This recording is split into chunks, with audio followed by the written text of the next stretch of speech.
morning, everyone. This is Tony from her Homestead Skills. I will be going out to my garden again this morning. I'm just a little bit late getting out today. Had a few chores inside that I wanted to get completed before I went out. Never leave the house without your bed being made. Anyway, that's one of my rules.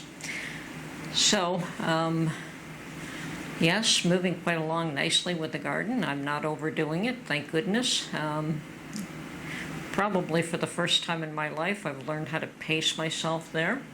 Unfortunately, I don't have the option to work until I drop and then come in and flop. I have to drive home, so because of that, I have to be extra cautious.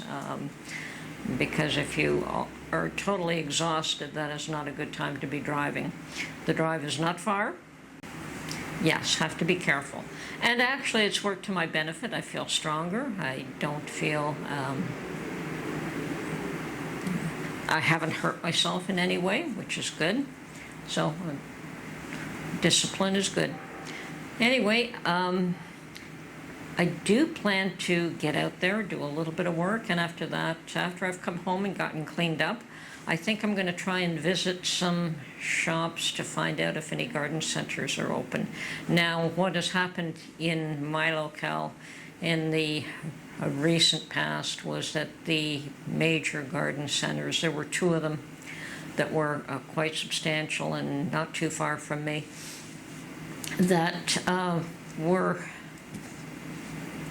sold for the land because the land was more valuable than the business that the money they were making from the business. And of course that happens when there's encroachment of, when the population grows and more land is needed.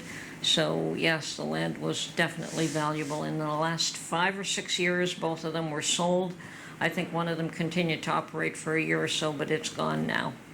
It's been gone for a number of years. So true garden centers have been pushed out further. And of course, the other thing that has happened to destroy their business was that every Walmart and Home Depot and Lowe's and Costco and every variety store in the neighborhood and everywhere was selling plants this time of year.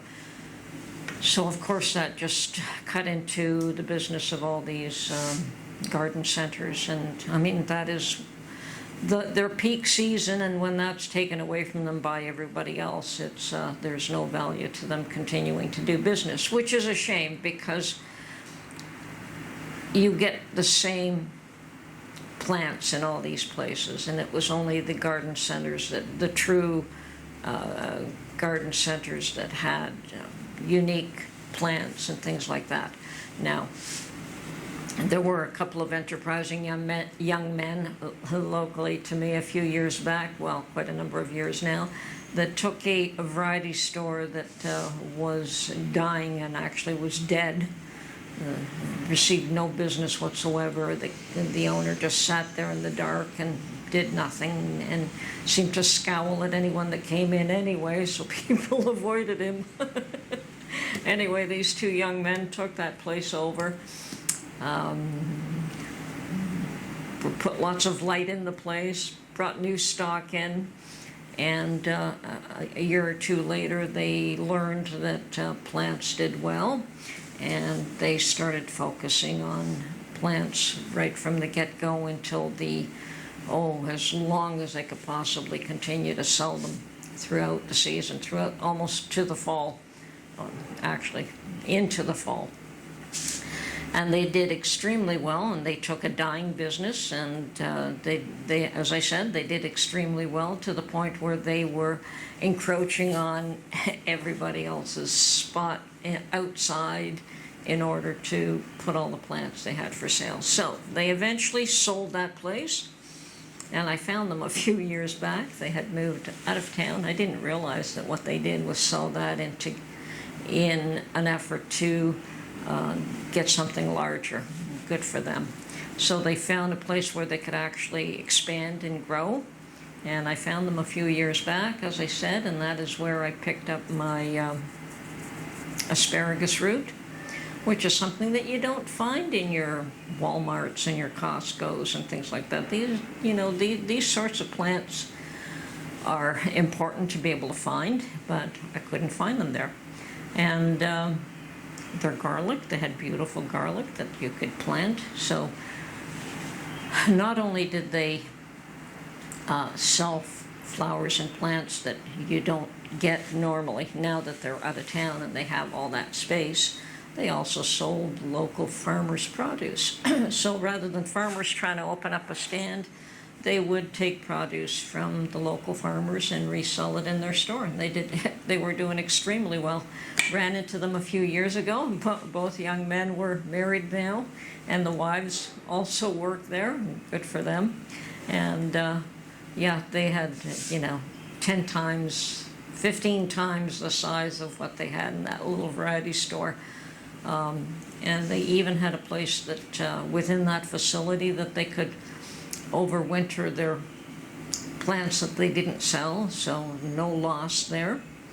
And they learned quite a bit about growing plants. I don't think they came from that background, but one of them was very much an enthusiast and would learn how to, especially with things like fig trees, take cuttings and grow new plants from the cuttings.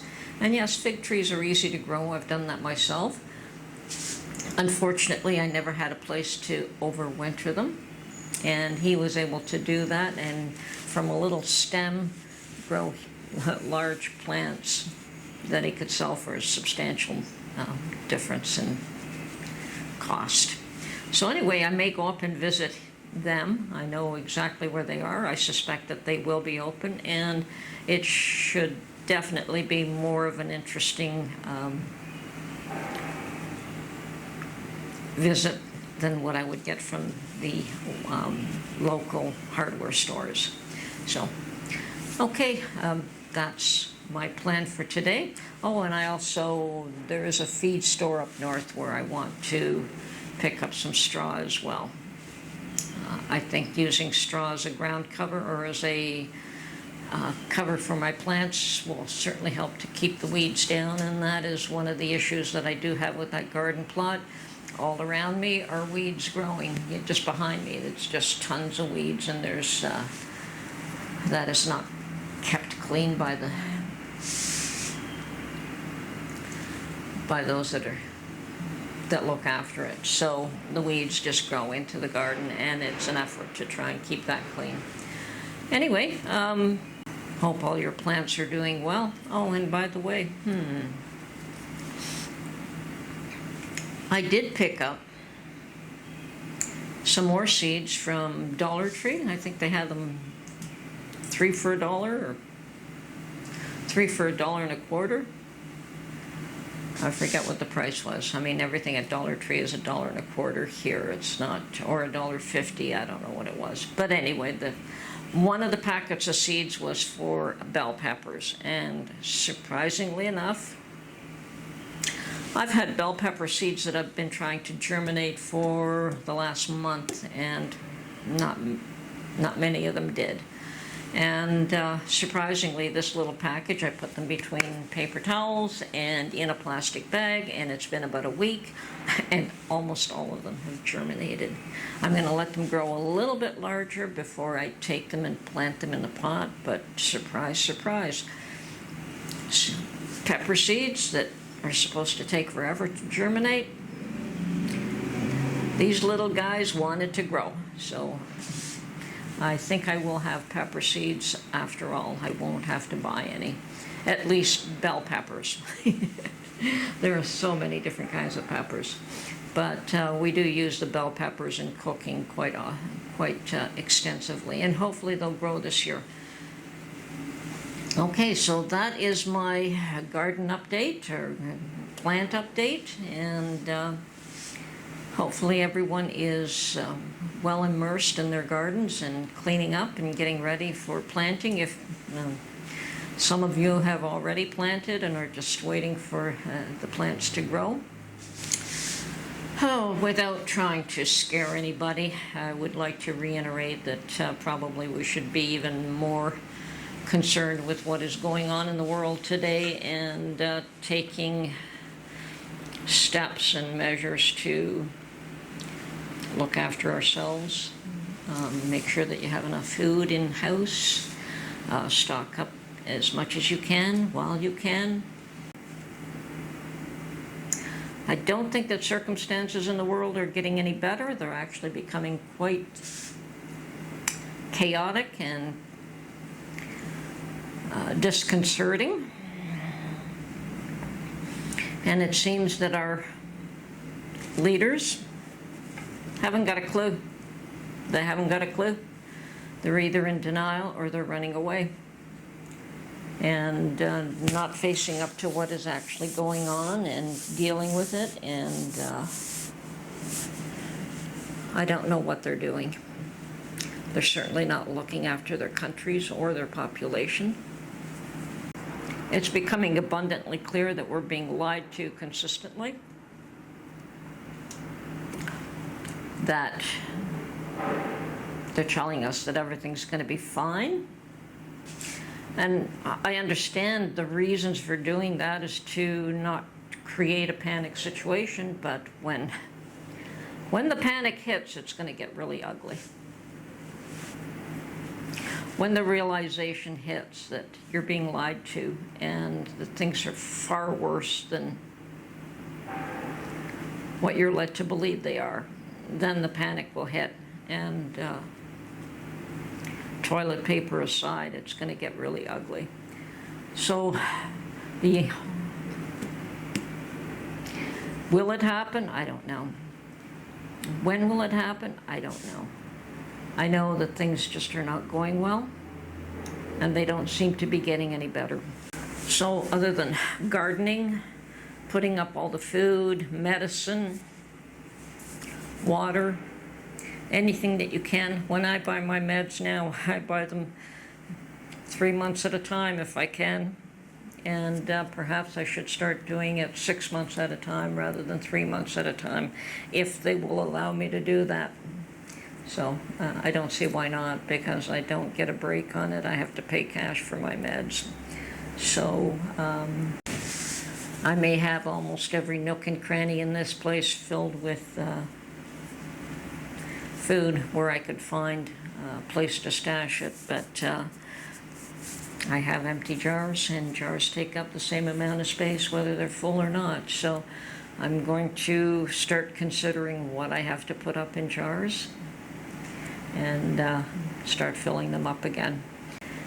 Grow what you can, eat as well as you can. Don't buy the garbage that you're being fed. Don't believe the lies. Do what you can to look after yourself and your family. And don't be afraid. Because no matter what happens, we're going to have to deal. No matter how ugly it gets or how good it gets, you have to deal. Sometimes you have to take the bad with the good. And yes, I know the bad can get really ugly. But we survive. We are survivors. And the thing is just to come out of it stronger, not weaker. Okay? Look after yourselves, look after your families, and be positive, because you can overcome everything. Okay? This is Tony from Her Homestead Skills. Hope you enjoyed this little video, and we will catch you on the next one. Bye for now.